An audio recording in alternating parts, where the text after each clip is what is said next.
Student सबसे पहले एक बार जरा एनसीईआरटी के कुछ क्वेश्चंस देख लेते हैं। क्या एनसीईआरटी में कुछ ऐसी चीजें हैं जो मैंने अभी नहीं बताई हैं आपको। क्वेश्चन नंबर 5 देखते हैं अभी। Question number 5 from NCERT. पहले एनसीईआरटी फिनिश करेंगे फिर देखते हैं और क्या कर सकते हैं हम लोग। क्वेश्चन नंबर 5 देखिएगा प्लीज सब लोग। Please read the question well and try to derive the approach. Question को पढ़िए और अप्रोच को डिराइव करने की कोशिश करिए। ठीक है ना स्टूडेंट्स।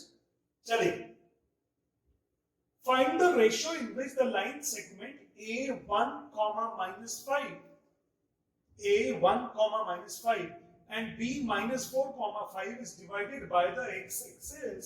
ये पॉइंट है a,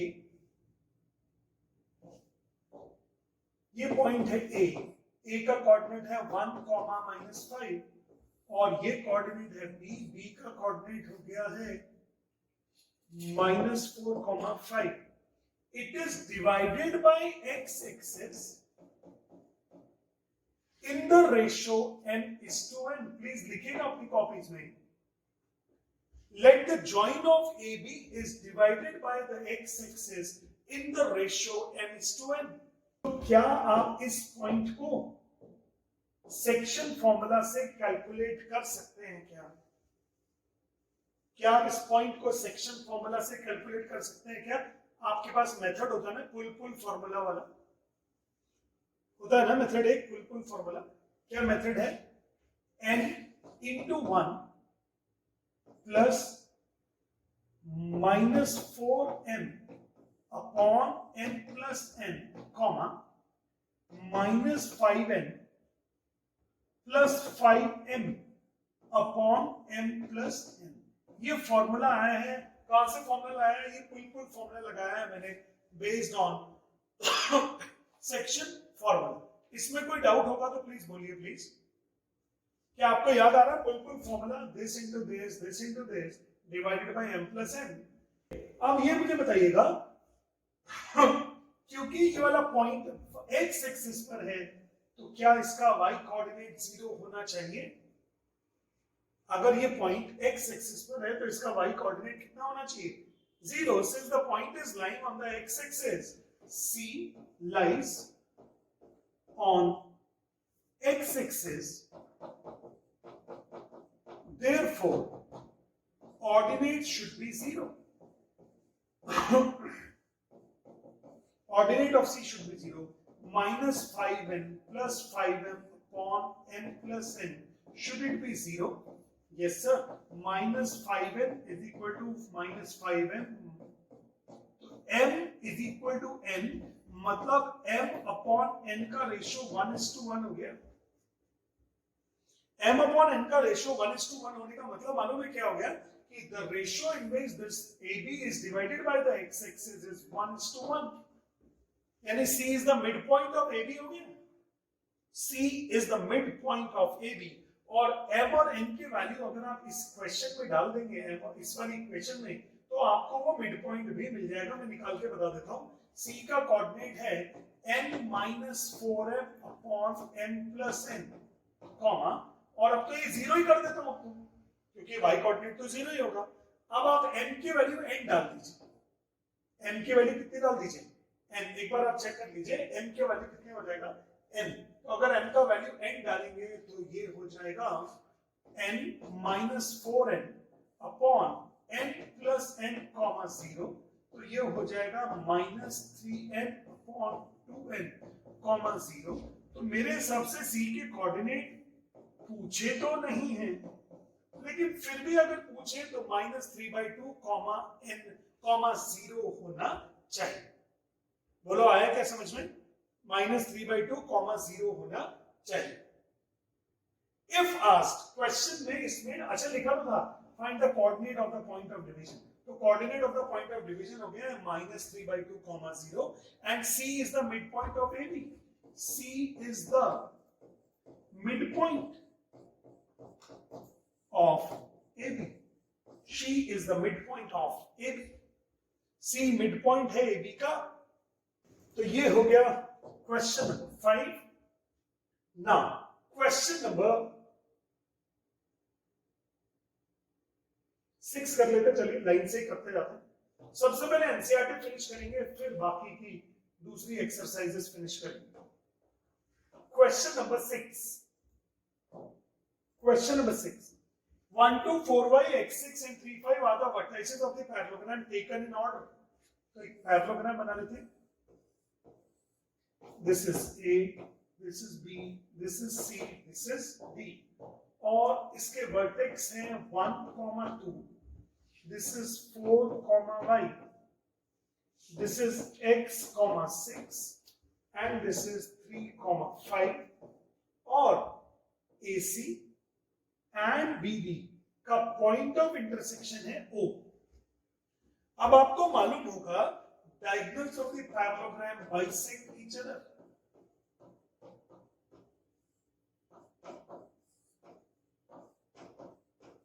Diagonals of the parallelogram bisect each other.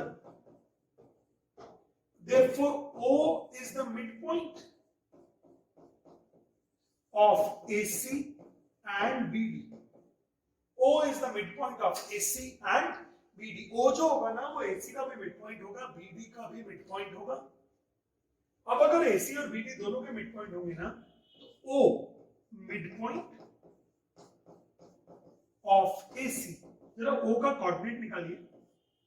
O is the midpoint of AC, x plus 1/2 midpoint का आपको याद होगा ना, और 6 plus 2 8/2 4।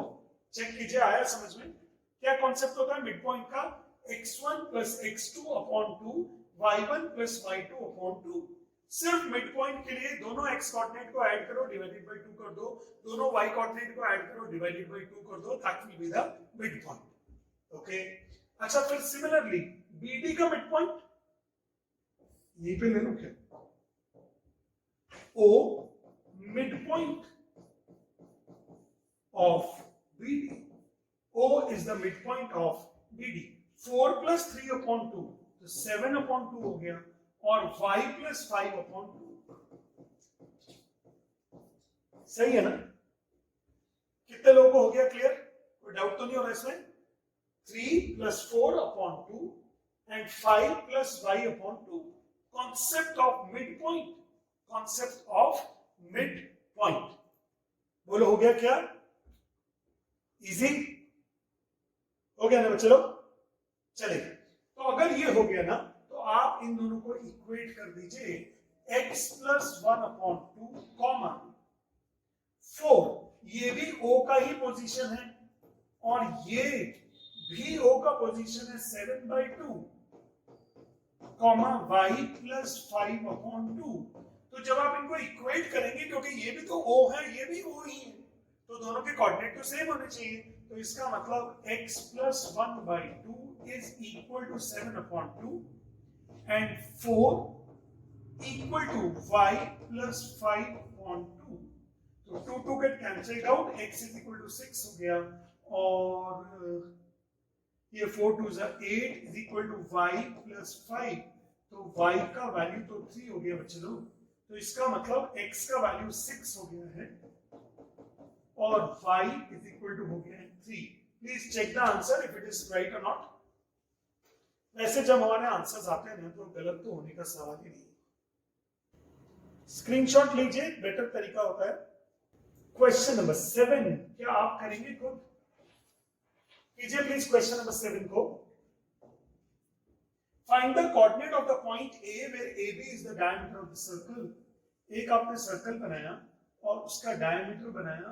A is the find the coordinate of A। तो मान लेता हूं A का कोऑर्डिनेट है x, y, या आप मान लीजिए m, n, जो भी आपकी इच्छा, जो भी वेरिएबल्स आप मानना चाहें।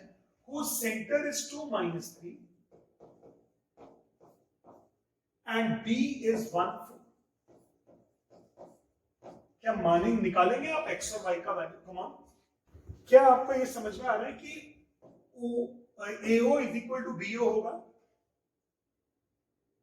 तो क्या O मिड पॉइंट होगा AB का? तो O का कोऑर्डिनेट होना चाहिए x plus 1/2 comma y plus 4/2। तो इक्वल टू 2 कॉमा -3 कर देंगे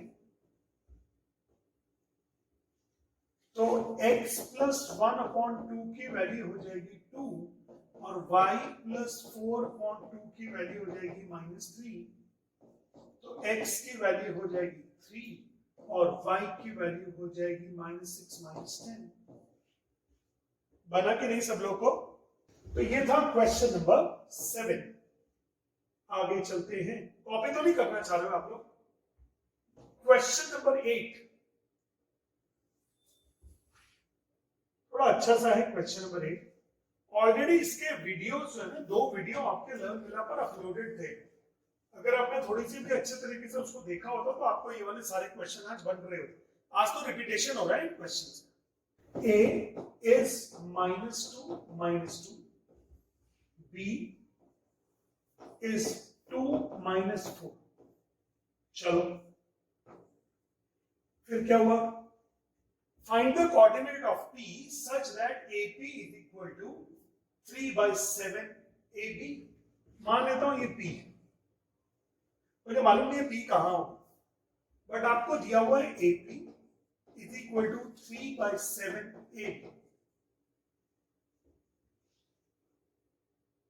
मुझे तो रेशो चाहिए AP और PB का, जबकि इन्होंने किसका रेशो दे दिया है?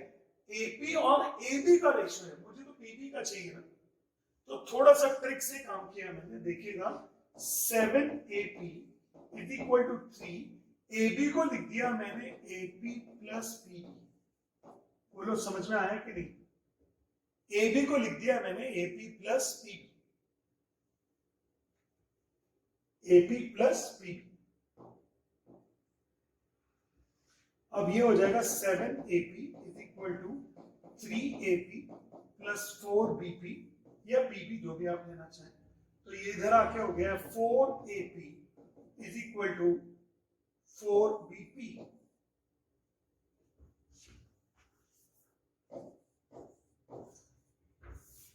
ये हो गया बच्चे लोग 4AP is equal to 3PP PB। तो इसका मतलब AP upon BP is equal to 3/4।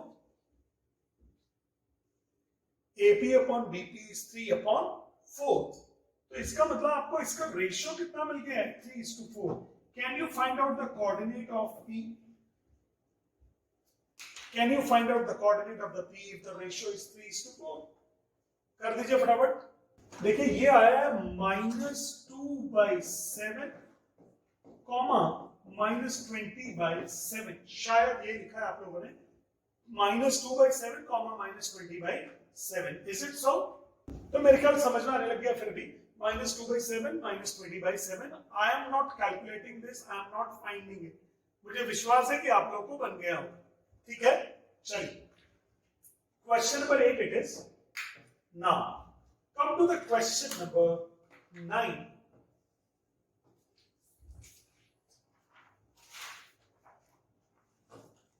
Question number 9 देखिए, find the coordinate which divides the line segment AB। ये है A का वैल्यू है -2, और B का वैल्यू, B का कोऑर्डिनेट हो गया है 2, 8। ये कहना गलत हो गया B का वैल्यू। B का वैल्यू नहीं है, B का पोजीशन है, उसका कोऑर्डिनेट है स्टूडेंट्स। तो स्टूडेंट्स आपको इसको 4 इक्वल पार्ट्स में डिवाइड करना है। तो 4 इक्वल पार्ट्स में करोगे तो पहले AB का मिड पॉइंट निकाल दीजिए, C निकालो जरा। C is the mid point of AB। क्या आप निकालो कि C is the mid point of AB कितना होगा? निकाल दो फटाफट, come on. C is the midpoint of AB।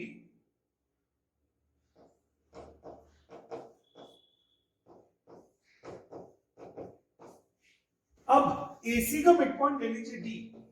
D is the midpoint of AC। D is the midpoint of AC। तो AC का midpoint -2 + 0 -2/2 is -1। So 5 और 2 7/2।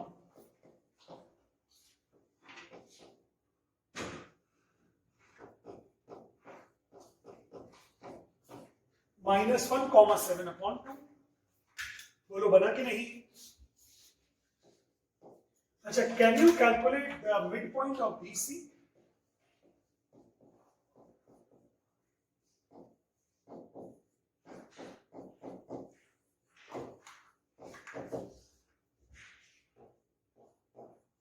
तो 2 + 0 ये तो हो जाएगा 1, और 8 और 5 13/2।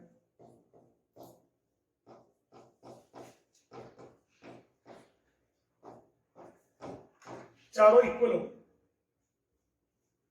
हो गया बच्चे लोग। चलते हैं फिर आगे। भाई इजी पार्ट था ना ये वाला, कि find the coordinate of the points. अब एक चीज ध्यान रखिएगा, दो पॉइंट्स के बीच में एक पॉइंट होगा तो दो पार्ट, दो पॉइंट्स होंगे तो तीन पार्ट्स, तीन पॉइंट होंगे तो कितने पार्ट्स होंगे? 1 2 3 पॉइंट्स हो तो 1 2 3 4 4 पार्ट्स हो जाएंगे। तो जितने पॉइंट्स आप डालोगे बीच में, उससे एक ज्यादा नंबर ऑफ पॉइंट्स होंगे, नंबर ऑफ पार्ट्स हो जाएंगे लाइन के। ठीक है ना? तो ये था क्वेश्चन नंबर 9 और आपने काफी अच्छे से कर लिया। Please keep taking the screenshots. आप स्क्रीनशॉट लेते जाइएगा। Question number 10, find the area of the rhombus. Okay, ये एक रोम्बस बनाया है लोगों ने, A B C D, और ये हो जाएगा 3, 0 4, 5 -1, 4 और -2, -1। ठीक है, आपको बताना इसका एरिया।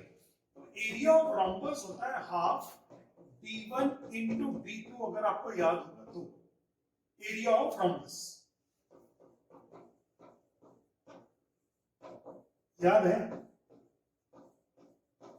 तो हाफ, पहला डायगोनल AC और दूसरा डायगोनल BD। तो आप AC और BD की वैल्यू निकाल दीजिए बस, ये तो कुछ खास बात है नहीं।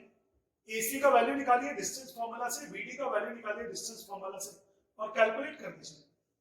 3 1 4 स्क्वायर 4 स्क्वायर 4√2 आया। BD का वैल्यू 6 और 6 6√2 है। तो 6 4 24 इंटू 2 और 24 स्क्वायर यूनिट्स आ गई।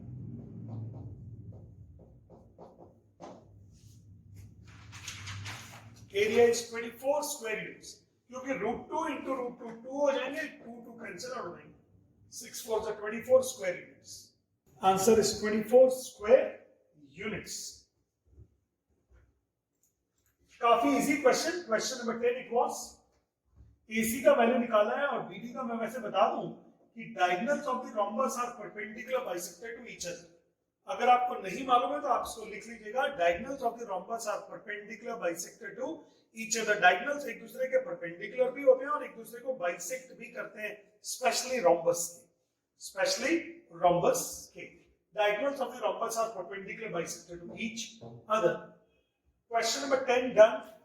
ओके, तो यार ये तो हमारा खत्म ही हो गया। चलो कुछ एग्जांपल्स होंगे एनसीईआरटी।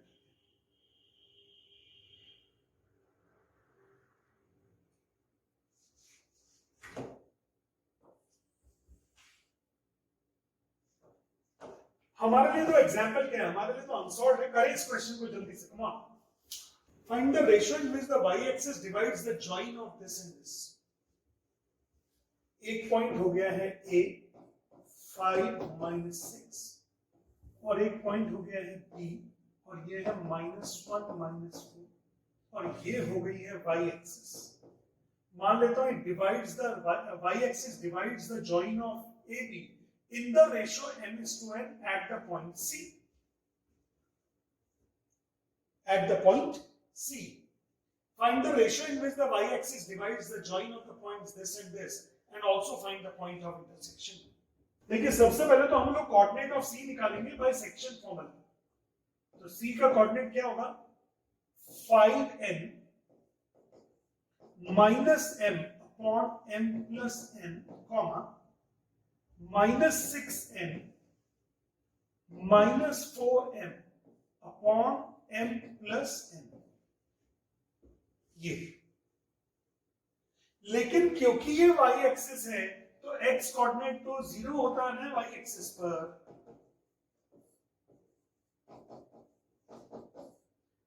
एब्सिसा तो 0 होगा।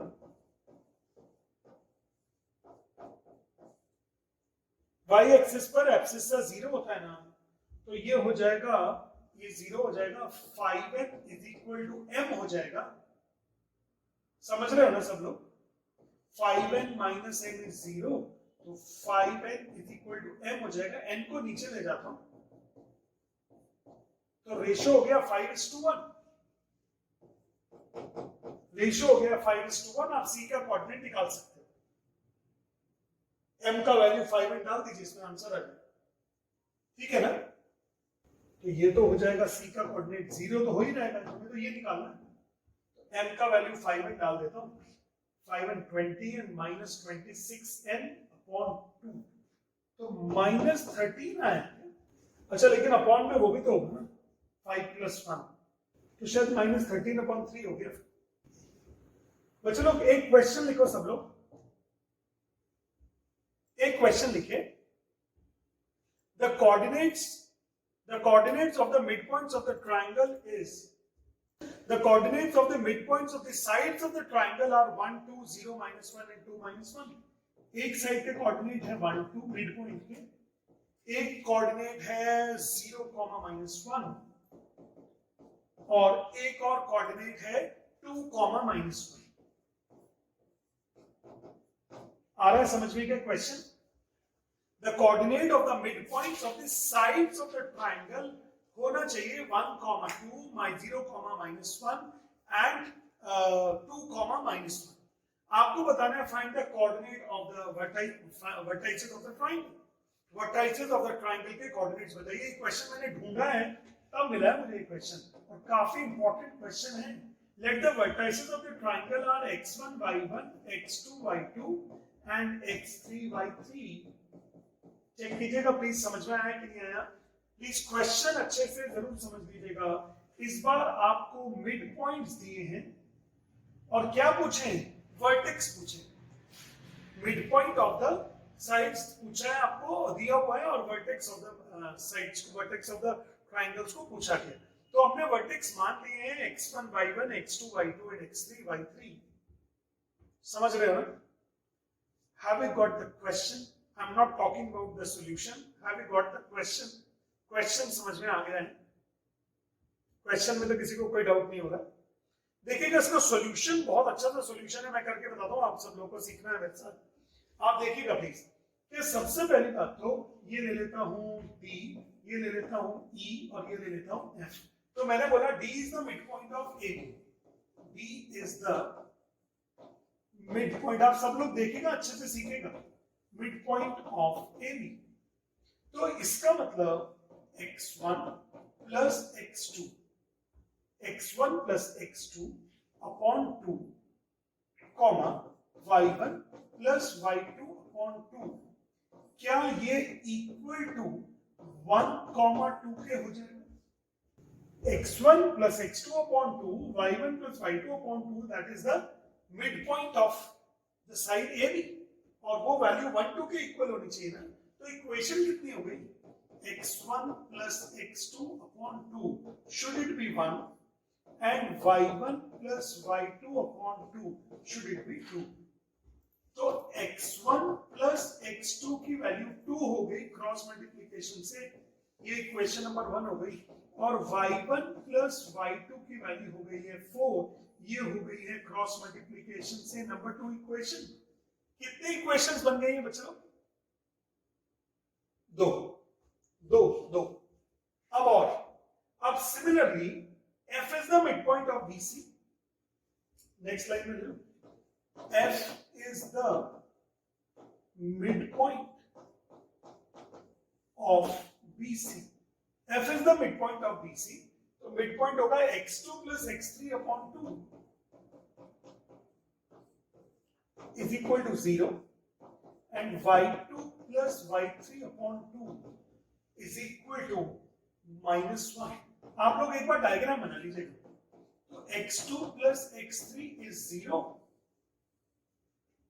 ये इक्वेशन नंबर थर्ड, और y2 plus y3 is equal to -2, this is equation number 4।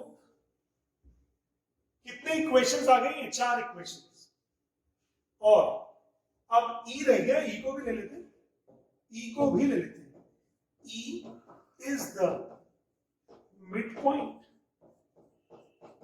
Of AC, तो x1 plus x3 upon 2 is equal to, and y1 plus y3 upon 2 is equal to, x1 plus x3 upon 2 is 2, and this is -1। चेक कर लेता हूं, 2 -1, तो ये हो जाएगा x1 plus x3 is equal to 4, equation number 5, और y1 plus y3 is equal to -2, equation number 6।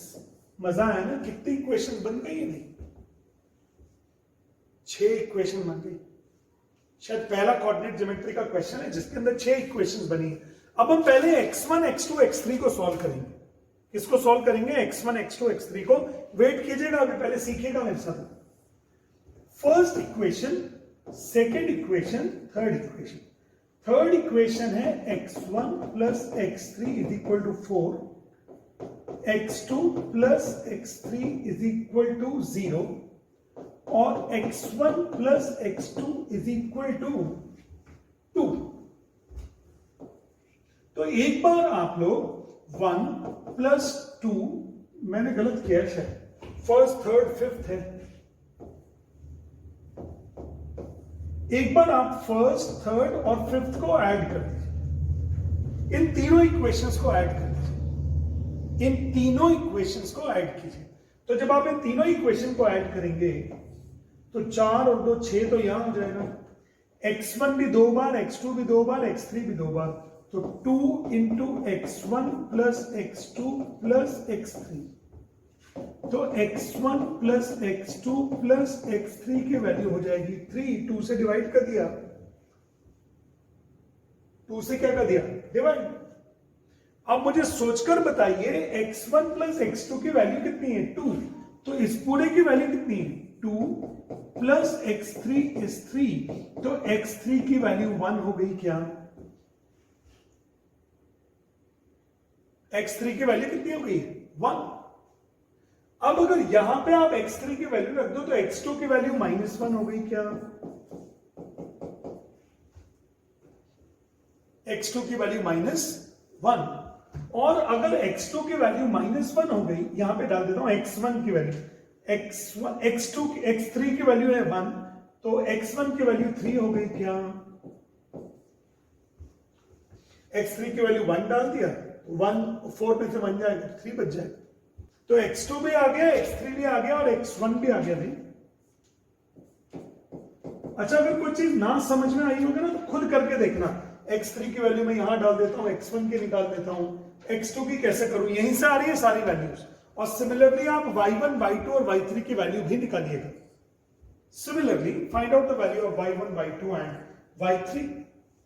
अच्छा, सिमिलरली आपको y भी करना है। अब आपने क्या किया है? 2 प्लस 4 प्लस 6 भी कर दिया। जो y की इक्वेशंस थी ना, 2 प्लस 4 प्लस 6, तो 2 इक्वेशन थी, y1 plus y2 is 4, y1 plus y2 is 4, फिर y2 प्लस y3 और y3 प्लस y1, ये 2 इक्वेशंस है ना। तो y2 plus y3 is -2 and y3 plus y1 is ये भी -2। ऐसा है क्या कुछ?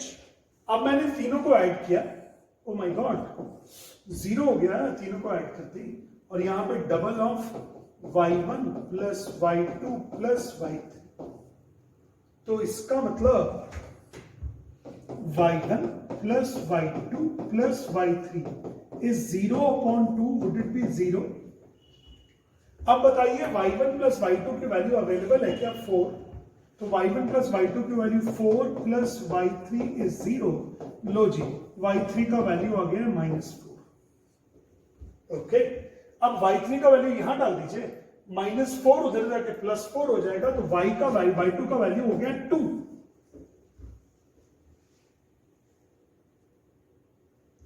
फिर y1 का वैल्यू, y1 y2 का वैल्यू आ गया है 2, तो y2 का वैल्यू 2, तो y1 का वैल्यू भी 2 आ गया है। आप मुझे बताना चेक करके,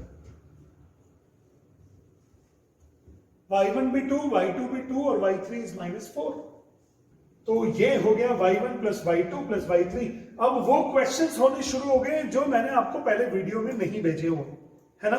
तो ये थोड़ा इंपॉर्टेंट डिस्कशन है, लेवल 2 का डिस्कशन होता है।